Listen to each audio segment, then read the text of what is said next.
Bumili kami kahapon ng milk tea. Ito, sabi mo ibigay kay Jampol. Yan lang. Kukunin ko. Sobra kasi ito eh.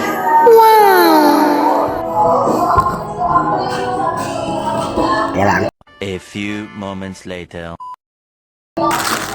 Ay, ito yung milk tea. Kapal. Sip-sip lang na yung tropa mo, hindi naman pala nakaisa niyan. Ba, maghapon na ito nakaano. Taki, nasa rep yan. Ilagay ko sa rep yan. Dapat nga yan, tagigisa kami.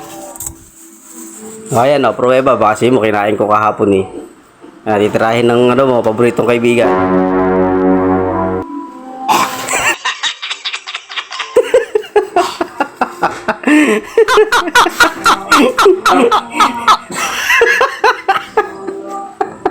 Masarap na milk tea. Ano? Ano yun? Ano? Puta, nadali na milk tea. Ano?